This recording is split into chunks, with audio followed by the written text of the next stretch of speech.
Okay, good evening again, everybody. I guess we can start out already. So basically, I've already asked everybody how our days went, so we can just pick up from there. First off, I would like to apologize for last week. I had a family emergency, and so we had to move the class. However, we could have taken it on other days last week, but we couldn't because my schedule was really tight and virtually everybody on the team had one thing or the other to do. So we had to move it to this week. I'm really sorry for any inconvenience that this might have caused anybody or any disruption to your schedule. Please accept my apology. I hope my apology is accepted though. Yes, ma'am. Thank you. Thank you so much. Yes, ma'am. The people that not forgive me on God though. Okay, so let's move on to today's class. Let me share my screen.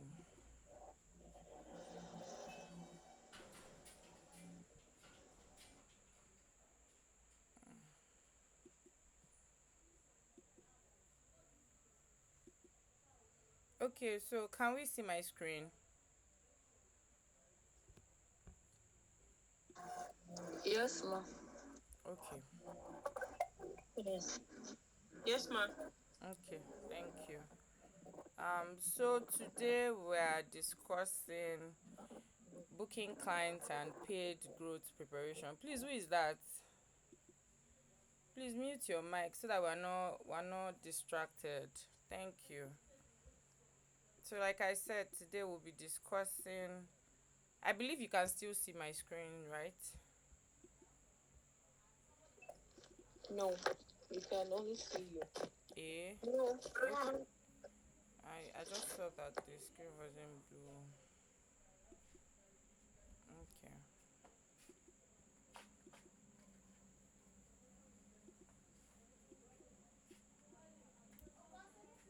So how about now? Yes. Yes. Okay. Please let me know if you can still see my screen. Yes. Okay. So what can you see? If you can see my screen, what can you see? Booking time and preparation. Okay. Thank you. So basically, we're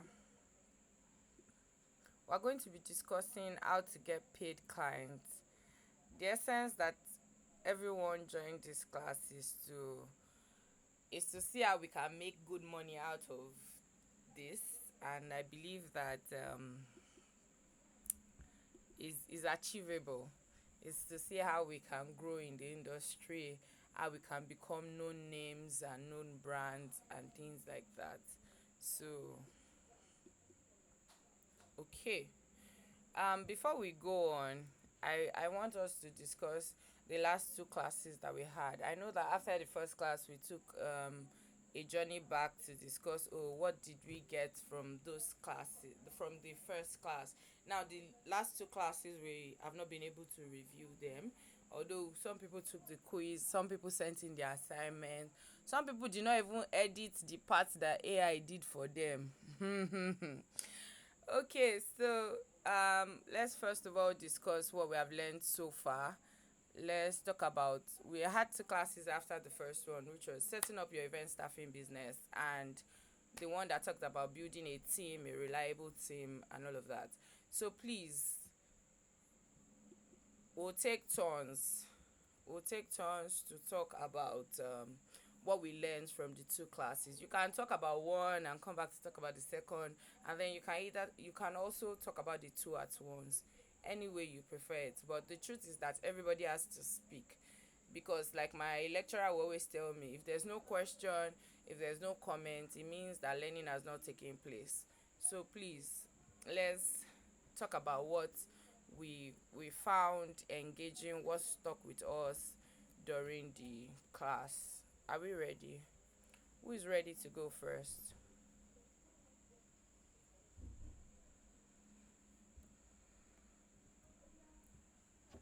Oh yeah, oh. Who is ready to go first? Should I call names? Okay. Good evening, everybody. Good evening. Please pardon the background noise. Okay, no Sorry, problem. sorry.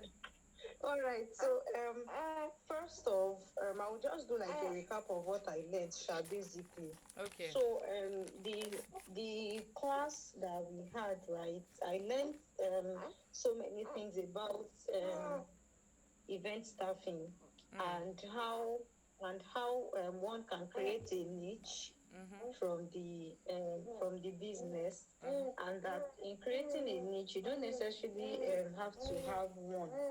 So you can provide as many event staff as possible. The most important thing is your excellent output.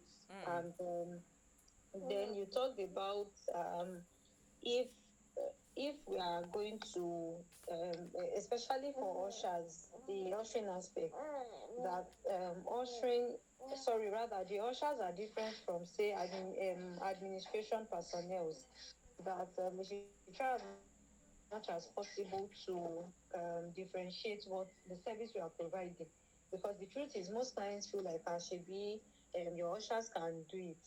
So if we are providing ushers, know that you are providing ushers. If you are providing administration personnel, know that you are providing administration personnel. And honestly, I must confess that I applied it to a recent job that I got, and I was ordinarily I would have said okay that I'll just use two of my girls as administration personnel, while the others work, and then afterwards they will join them. But I was able to apply it by saying, oh, if that is the case, then you have to get administration personnel separately from ushers to work at the event. So, and then we also talking about how to treat our staff for them to be, loyal and committed. And we talked about not showing favoritism, particularly. That was one thing I picked, not showing favoritism. And if you are going to provide food for your for our girls or our staff, we should provide not just for one person but for everybody, and so many others. Let me stop there so that others will be able to have something to say. Thank you. Thank you. Thank you. Okay, who is going next?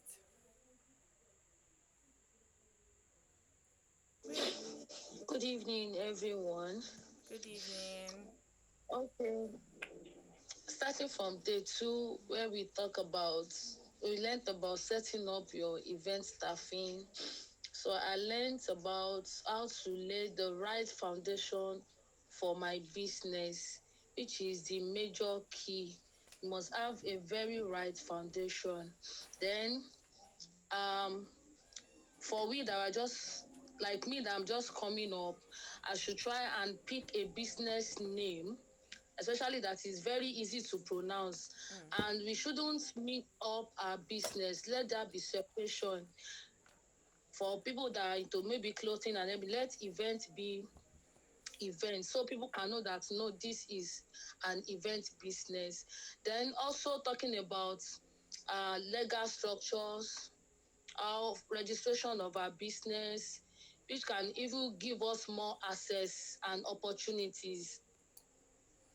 Then also we should try and look for market gaps, and even our strength will also help in knowing some areas we can cover in the business, so that we will not just be like, okay, because it is money, I can do everything, We should always try and identify our strength. Also, I learned about team building, how to build our team, um, by knowing our preferences, what you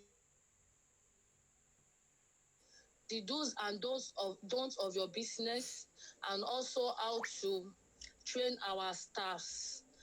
And another thing that I learned about is creating a portfolio, which is very, very necessary, that can also give us, that can make our business more standard. So I don't know, maybe you can hear me because it's raining here. We can hear you. I can hear you. I don't know if every Okay. other person can hear you though. Okay. I can hear you too. So Okay. also like lookbooks that can serve as documents. So it will just reduce like talking too much. That'll be very, very easy to present to our clients. Thank you. Thank you, Okpe. Who is going next?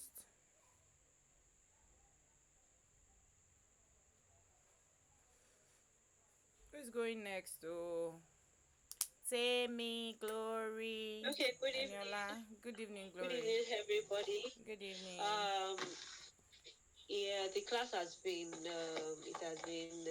fun. It has been educating, and to join up with what my colleagues have said, I also learned the acronym TECH, which is very important for us to know, and I also learned that you have to pick a particular niche of a business.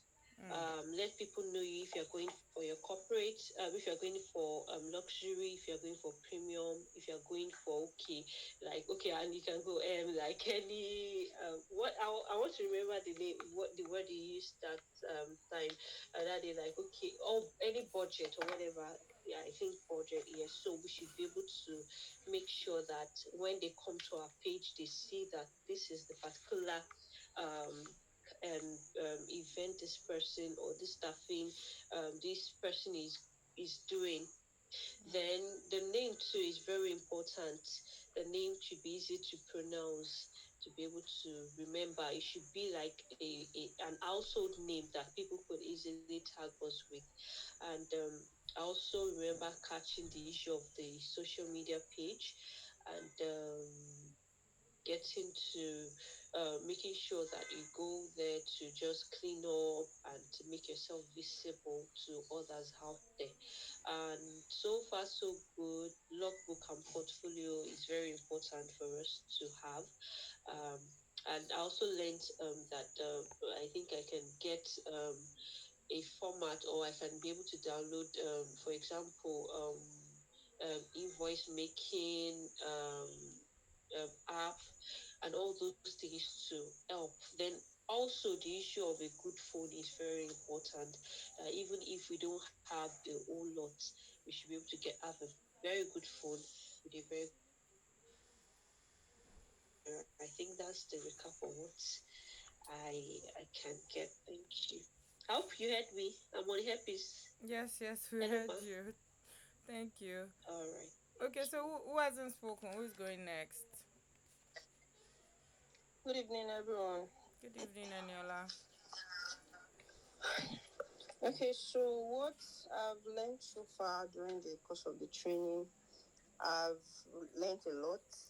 And one of the things I learned is building trust with both your team members and your clients. You should be able to build trust with them.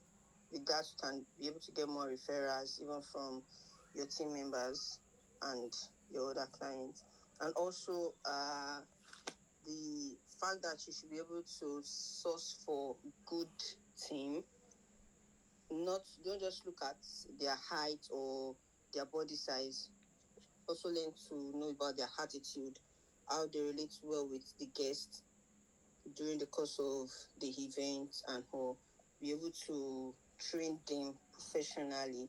And that starts from even the owner of the agency itself. How do you brand yourself? How do you talk to people? How do you relate with them? And also building a good relationship as well also is important. And for me also, you should be able to know what you can do, know your preference. Don't just be, if they want ushers and you provide ushers, if they want servers, know what you want. And you mentioned something, collaborate rather than compete. So teamwork is important. So that's all for now. I can't remember. Thank you. Okay, thank you. Okay, so who hasn't spoken? I think it's Temi we're waiting for now. Hi, Temi, are you there?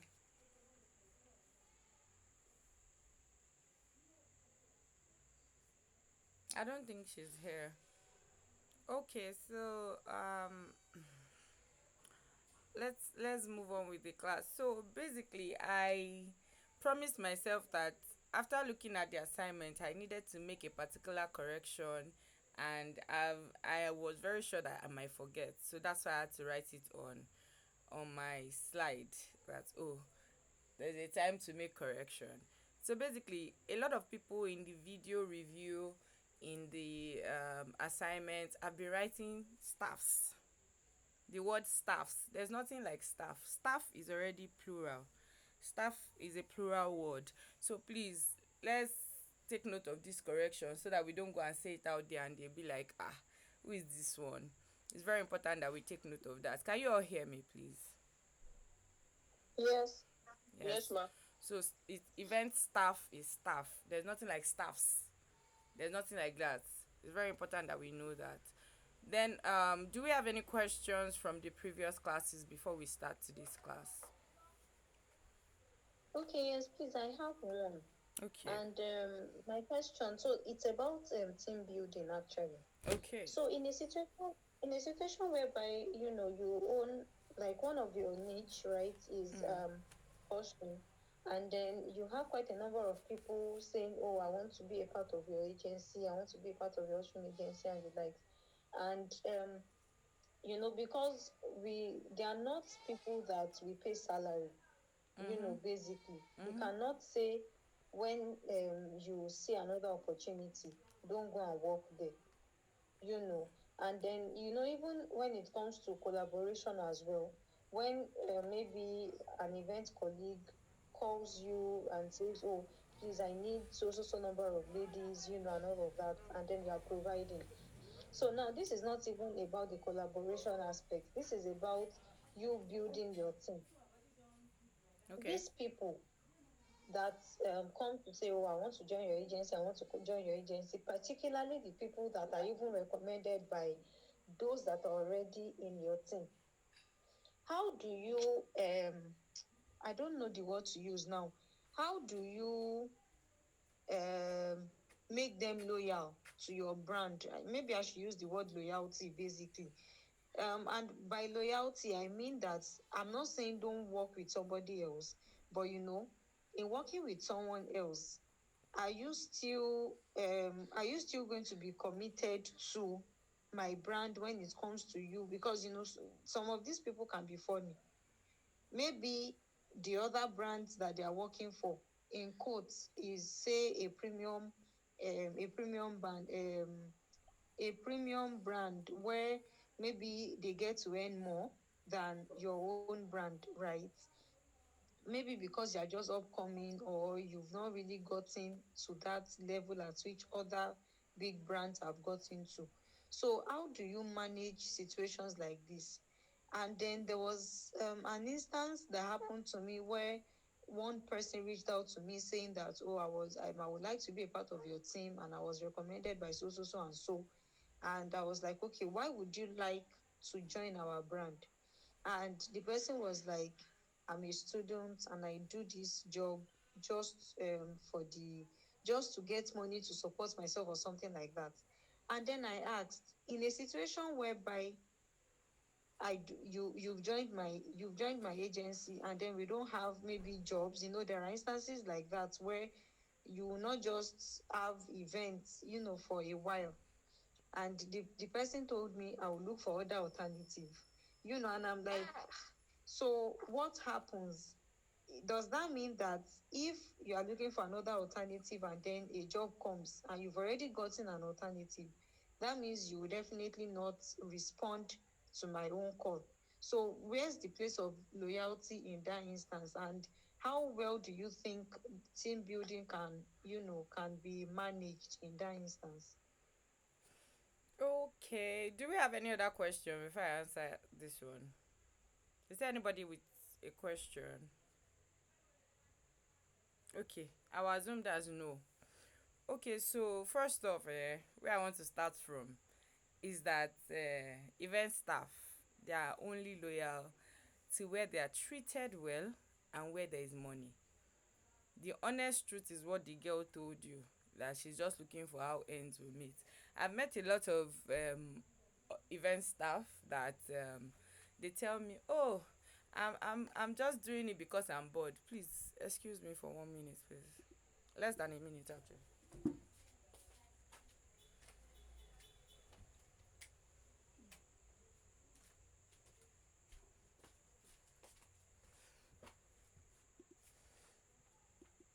Okay. They say a lot of things like I'm just doing it because I'm bored. The honest truth is that 98.9%, let's give them that 1.1%, 98.9% of them are actually doing it for money, and they are only loyal to where that money, that income is coming from. Now, another thing that I've noticed that event staff are loyal to is people that treat them right. So if you are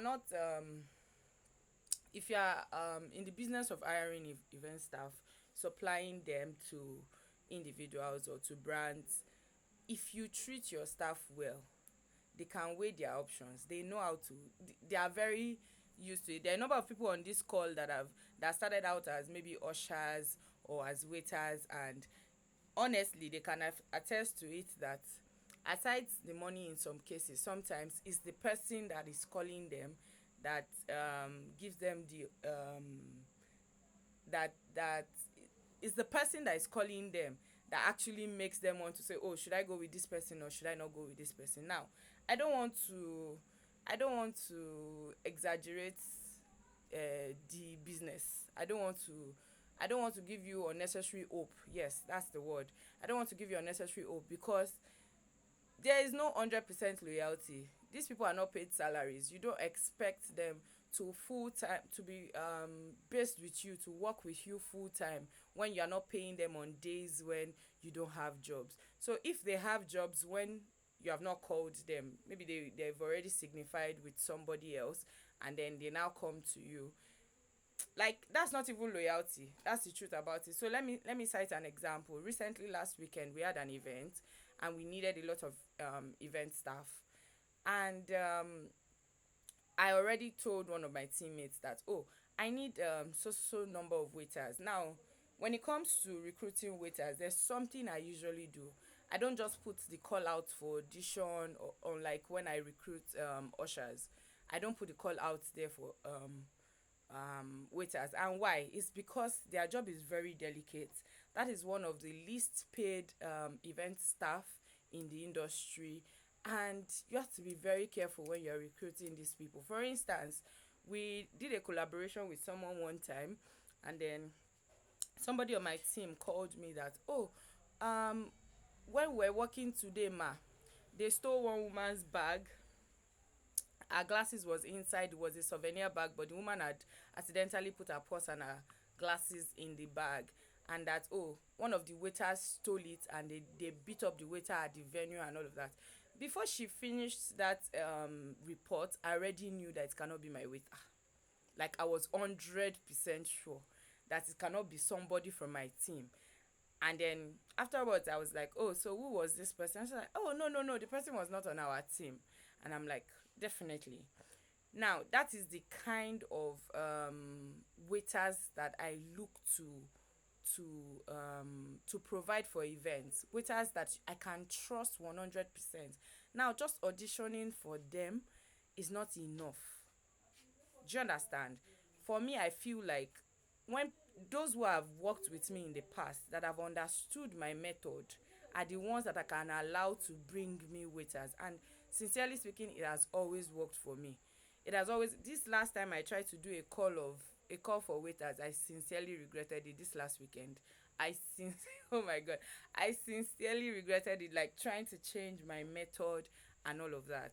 So what I'm trying to say is that you have to understand what method works and what you're looking for. Now, if you treat them right, if they understand the methods that work with you, if they understand the kind of person you are, what you want, they can refer people. Now, when it comes to recruitment process, it's a whole topic on its own.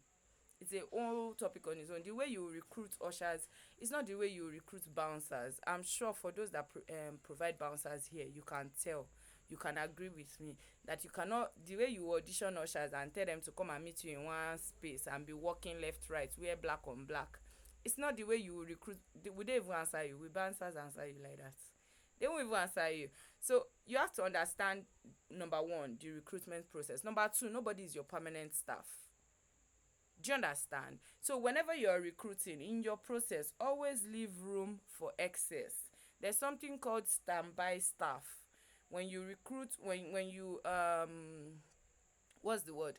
When you oh my god, when you send out staff to venues, let's say for instance you have like three events in a particular weekend, and then you send out your staff, always leave room for standby, people that are available, that can be called on as replacements. Do you understand? That's the same thing that works when it comes to recruitment. If in actual sense the number of people that you will need in during a particular time, maybe this ember period, now you have looked at it, that you can only provide jobs for like 20 people this ember period. My sister, recruit 30, because you will see out of that 20 that you're looking for loyalty, you still see the one that will wake up and say their grandma's trailer fell down, and the road was blocked, and this thing happened. Especially for people that are even doing event staffing outside of Ibadan. Lagos ushers are very very funny. Lagos bouncers are very funny. You will hear some stories, you'll be shocked. Like, they will call you like this: I'm already at Oshodi. Till 9 p.m. they will not get to the venue. By the time you finally reach out to them, you'll be scared as the brand owner, as the you'll be scared. By the time you reach out to them, they'll tell you things like that they were coming, their phone now went off, they now went back home because they don't know the venue. You hear a lot of funny things. So essentially, number one, don't put your 100% on any staff. That we said this before, no staff is indispensable.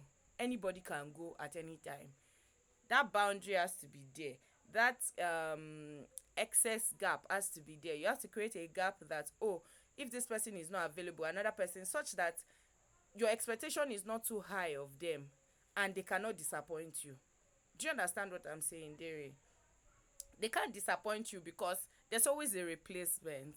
The only reason why I feel like you think that somebody has to be like loyal to you is because maybe you can't fill up the gap, you can't fill up that space. But once you have made it known that you can fill up that space, in fact, I've gotten to a point where I don't even like, I'm not looking for your loyalty. It is you that chooses to be loyal in the long run.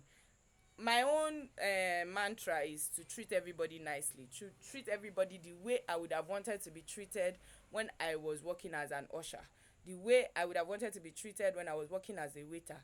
And that's why I don't take every job. It's not every job I take. If you come to me with a job and I feel like this thing is going to affect the staff that will work, they will be underpaid, or they will not be treated well. There are some jobs that they will outrightly tell you that what are they, food is not an entitlement. Just know that there's going to be problem for that kind of event. So some of those jobs are things that I just let go of them. If you're not going to treat my staff well, there was a lady that contacted me in Oshogbo some time back. Was it Oshogbo or Ado Ekiti? One of the two. I think it was Ado Ekiti. And she contacted me. It was my friend that referred me to her. She said, she needed ushers and she needed waiters in Ado Ekiti. So we have a team there. Not a problem. And then I asked her that, when is the event going to start? She said 12. I said, when is it going to end? She said 7 p.m. Still not a problem. Then we were discussing and I said, so what we're looking at the call time being 10 a.m. She said, no. They have to be there by 7 a.m. In my head, I'm like, why? Is there any reason why you want to keep people 7 to 7? And you know that an idle man and an idle mind is the devil's workshop. When they are not doing anything, when they are roaming about, that's when they will be plotting different things in their head. That's my understanding. There's no reason why people have to sit doing nothing from 7 till like 10 or to 11 till 12 noon. It doesn't make any sense. They're already worn out. They're already tired. So I told this lady, if you can't work with, let's say, 9:30 max, let's say, okay, they'll do content, they'll do their makeup, they'll get dressed, and you are also scared that, maybe some people have disappointed you in the past and all of that. And she said, no, they have to be there by 7. And I'm like, I'm sorry, I can't take the job. And she thought it was a joke. The next day, she reached out to me again, and she was still insisting on the 7. But no, we didn't work with her. And that's because I prioritized the well-being of my staff over whatever it is that you're paying me. Do you understand? So me, I want to be treated well. For me, as a person, the planners that I worked with for so long, I have a planner that I've worked with her for over 14 years now. I was counting last week and I was smiling. I've worked with her for over 14 years. From like the very beginning that I started anything events, I started out with her. And I have people that I've dropped along the line that I stopped working with them because I didn't feel comfortable. I didn't feel good. Even you, Darren, can tell. There were people we worked with together now. uh there were people we worked with together, and some of them we don't even greet them if we see them outside. I mean, I'm talking for myself, not for you, but you can understand that it is where we are treated well. That is where our loyalty is. And there are some of these partners that if they call me and I'm sleeping, no matter where I am in the world, I'm going to answer them. I think that that's the extent of my loyalty. It doesn't now mean that, oh, when they have a job and I've been committed to somebody else, then I will not cancel for them because I want to show them the extent to which I am loyal to them. That's not how I see it. I see that, oh, whoever comes to me first, whoever books me first, whoever tells me about their event first, especially this period now. You see, a lot of people have started telling me. There was someone that even still told me yesterday, I hope you've not forgotten my date, December 28th. I said, calm down now. There's still time. She said, no, don't forget my date. And then I started making my marks on my calendar just so that I don't forget anybody. That is my own way of showing you loyalty. Now, if I now work with you, you are now telling me a day to 28 that you too you have an event. You don't expect me to cancel my event for you. You don't expect me to cancel whoever I have agreed to work with and decide to work with you. Now, despite the fact that there are standard procedures for recruitment, there's also the part of using discretion. One of the procedures for recruitment, aside auditioning, is referrals. When you are taking referrals, be very sure. For me, I ask them, do you know this person? Where do you know the person from? How do you know the person? In your process of recruitment, documents too. Like we're on a mutual group, and today they were talking about a staff that took away uniform and refused to return it because maybe they dropped her from a job or the payment was not made Yes, completely. she Yes, used that money to make adjustment of adjustment. the outfit. Yes, exactly. So in a situation like that, if there had been proper procedures during the recruitment process, that, oh, you have the address of the person, the house address, what they do. For me particularly, I like students only.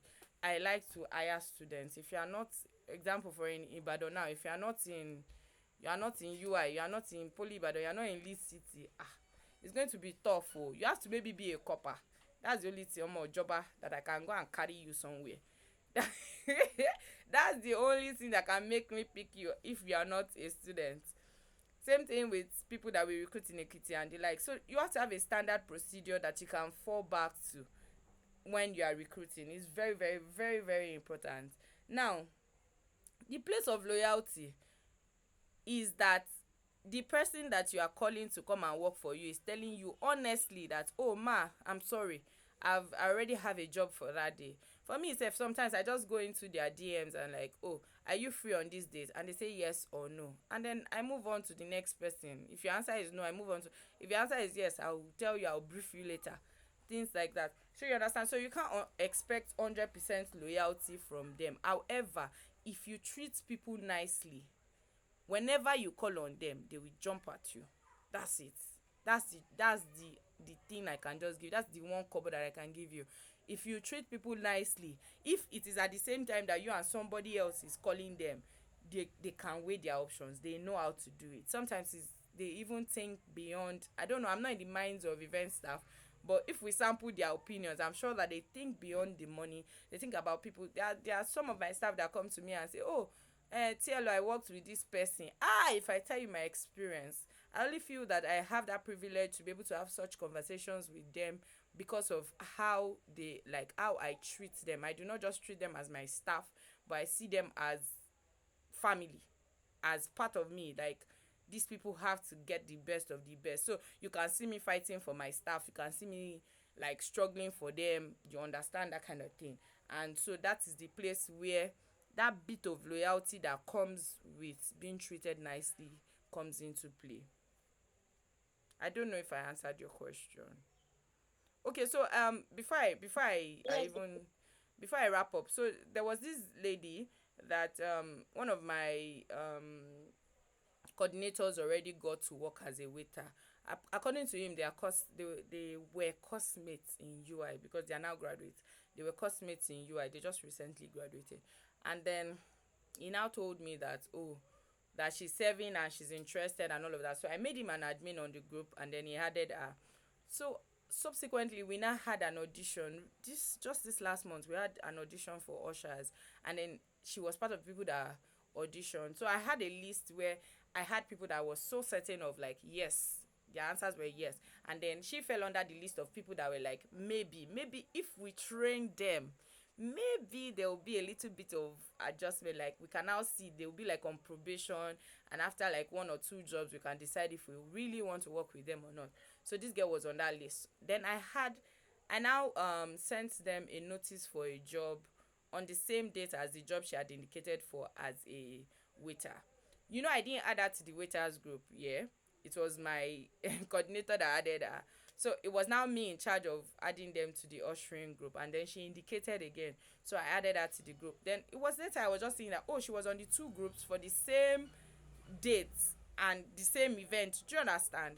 And then before I knew it, she just left the waiters group, and then she exited the group and she didn't say anything.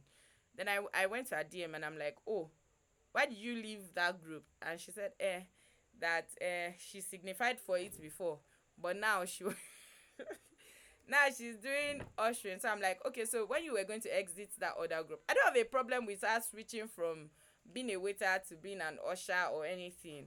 You understand? When you were going to leave that group, what did you like? Did you tell anybody? Did you? She said, oh, she had told the coordinator and all of that. So I reached out to him, and then he sent me screenshots of which she didn't even tell him anything. She just went to like, she didn't ask for permission. She just went to his DM and like, oh, I'm no longer doing I'm no longer doing this and that, and then she just left the group. She didn't even wait for his reply. So to me, this was within my brand. Both situations were within my brand.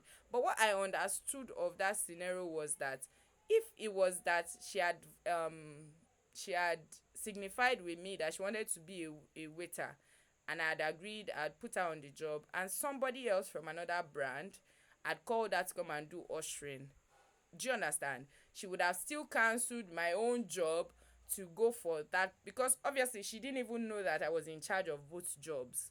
She would have cancelled my job to do, and then for me it was just a no. Like, I didn't remove her on this particular job, but I just knew that immediately after this job I was done with her. Do you understand? Because already she was even on my maybe or no maybe list. So it's just the way it is. Do you understand?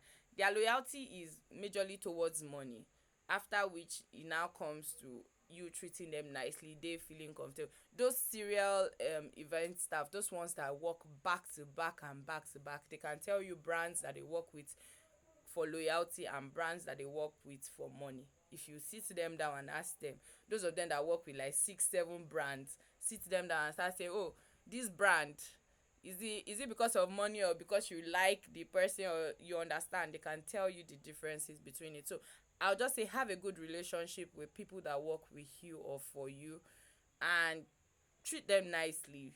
Prioritize them, prioritize their well-being, their welfare, and you see that bit of loyalty that you're actually looking for in your event staff. But at the beginning, it's not going to be easy.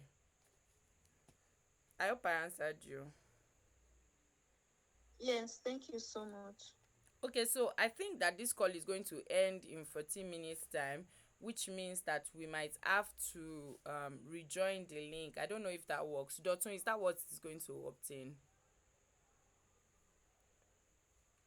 I don't think she can hear us. Okay, so maybe when the call ends, we'll have to start up another link. Is there any other person that has a question? Or we can move on. Can we move on? We can move on. Yes, ma. What happened to your voice? Okay, now. So moving on. We have discussed what has been learned so far. We have made the correction. Please let nobody say staffs again. I beg. Deborah, please, if you can drop it on the group for people that are not in the class. Let nobody say staffs again. It's cringing. It's making us cringe. Okay, so for today's class, the topic is booking clients and paid growth preparation. At the beginning of every business, it's a little tough. Some people even compare themselves to people that have been in business for years, 10 years, 6 years, 5 years. I mean, people's journeys are different. However, there are things that you can do to enable steady growth in your business. And when it comes to event staffing business, steady growth is getting constantly booked. Like when you can say that, we are booked for this weekend, we are booked for this month. Do you understand? That is what it means to um, be having paid growth. And how do we prepare for this? That's what this class is about. It will help us understand how to book clients, how to build credibility, which is one of the ways to attract clients. Your brand has to be credible. It's also going to help us learn how to manage client expectations and how to transform from free jobs or low paying jobs to paid jobs. So that's what we're discussing this night. Now, what strategies do you use while costing and pricing in your business? I know that a number of people have started their business.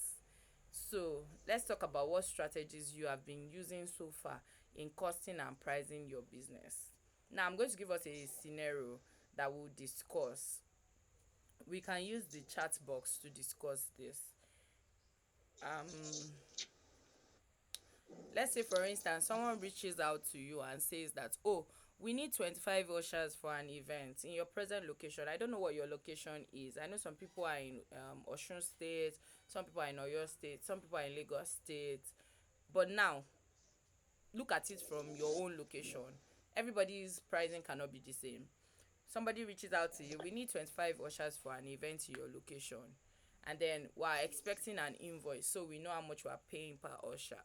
What kind of conversation are you going to have with the person? Please let's use the chat box as fast as possible so that the call does not end before I can read everybody's comments. Are we good? Can we hear me?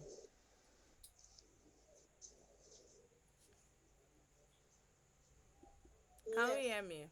Okay, so let's do that now. Yes. I'm reaching out to you. I'm a client. Eniola, oh, I know you provide ushers. I'm using ushers because ushers is one of the most common event staff in the industry. So let's use that as our focus for tonight. How, for people that have not even started business, what was your plan?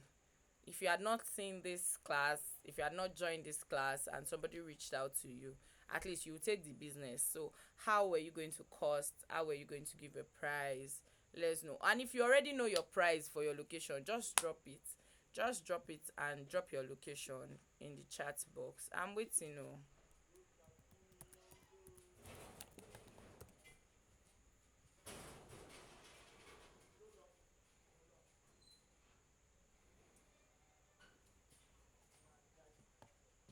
Nobody is typing. Oh.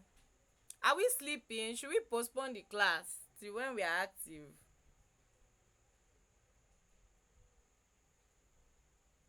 No, ma. Please, as you are dropping your answer, drop your location. Oh.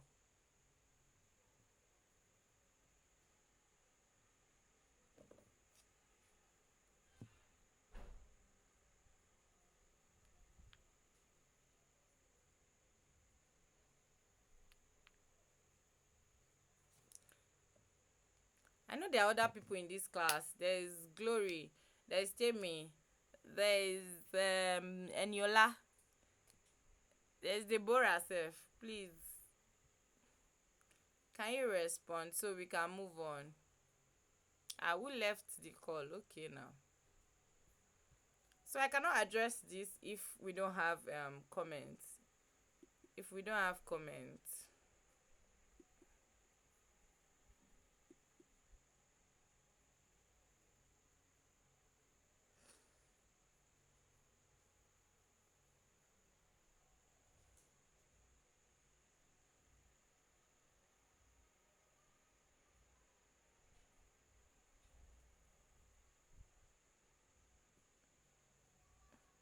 Okay, if we cannot type, maybe we can talk. Gloria, are you there?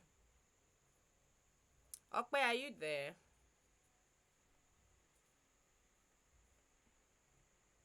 This happens to be one of the very, very dicey things in event staffing business. It's very dicey. Okay, so Eniola says that for me, the first thing I will ask is what type of event. Okay, the timing and location. I've already told you location now. I told you that is in your location. Where is your location? All this will determine the price because I will have to look at the cost of transportation for my ushers, then the outfit they will be wearing for the event before adding the pay they will be getting. Lagos. Okay, great. Okwe says I have not been into the business before, but we'll try and make findings before charging and get a range. So say 14 to 60 k in Ibadan. Okay, okay, we're doing good. We're doing good. Okay, so let's move on. This class in itself does not entirely discuss what pricing to give, but in our templates in the package we have one of the templates is the pricing templates that you will get when you pay for the package.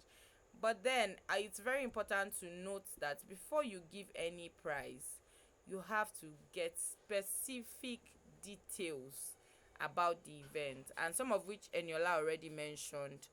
What type of event is it? What is the timing? What time is it starting? What time is it ending? Now, I said location, but I did not say the venue of the event, which means that within Lagos, it could be mainland, it could be island, it could be anyone. Do you understand? Finding out the type of event it is. It could be a corporate event, which is more which the pay is higher than a social event. So you need to find out these details. What type of event is it? What timing is it? What time are you starting? What time are you ending? It's important so that even after giving price, they don't come back to you and tell you that, oh, the ushers are leaving at 11 p.m. blah blah blah, and we are not providing accommodation, of which maybe they thought that you already added the cost of accommodation into the pricing that you gave them. So it's important to always get the details of the event. Ask them what are the colors that they are working with, what outfits are they looking to have the ushers wear. Are they the ones providing the outfits? Are you the one providing? For instance, now for some corporate brands, they would rather provide the outfits themselves. If you're even doing shows, they would rather provide you with the t-shirts and the likes of that. Meanwhile, for some events, the clients will be doing all these 3-in-1 events. They want you to change into 2 outfits. You first wear trad and then change into English, or vice versa, or things like that. So it's very important that you have the details of an event before you cost for the event. Don't be in a hurry to give a price. It's very, very important. It's very important. Another reason why I cannot give you price for any location, I cannot give you price for any location, but I can tell you if you are going in the right direction. The reason is cause the type of service that you are rendering is very different. I know a brand that charges 70,000 naira per usher. She's real life, oh, it's not anime, it's not cartoon. She's real. I know somebody that charges that amount, and I know another brand that pays ushers as much as what I just mentioned. And then we have people that are not even charging up to half of that. So you understand that the kind of service that you are rendering is very important. For the brand that does 70k, when she's talking to you, she will tell you say that I don't collect anyhow ushers. Most times they are maybe on the same hairstyle, same heels, they have professional makeup done and things like that, and she has different packages. So it's not even just that 70k package that she has. So what I'm saying essentially, I think the call is going to go off soon. What I'm saying essentially is that know your cadre of events that you're providing. Are you a premium service provider? Are you affordable? What kind of service are you providing? Know the people that your target audience, the people that you're providing it to, what they can afford. uh, by saying what they can afford, I don't mean that if they can afford 5k you should give them much as 5k. I saw something on on an event staffing agency status. I think it was yesterday or something. And then she had a conversation with a client, and the client was asking for 10k ushers. And like this client was so specific on Island for that matter. It's like they should wear this, they should do this, and our budget is 10k. And I just love that response. The only thing she said is we don't have 10k ushers. Definitely there's going to be someone that will take that job, you know, right? There's somebody that will definitely take that job, and then they will come and say, oh, eh, they are just taking it for one reason or the other. We'll come to all of that. We'll come to all of that conversation and see why some people can take jobs like that. Do you understand? So basically, when you are pricing, when you're giving prizes to people, please let's ensure to always what's the word, get your details. Don't be in a hurry. Always have it at the back of your mind that people who value your service, they won't push you, they won't rush you. They'll wait for you to adequately provide them with information such that you don't mix up all of these things, and you can charge them accordingly. So Derry said, but if it's for a two-in-one event between 20k and 25k, you've been in the business for a long time, so you can always give us the shortcut value of the pricing system. But let's take it slowly for the sake of people that are just starting out. Okay, so I think we'll have to rejoin the link, or we'll send another link to the group. The call is ending. I think it's ending now.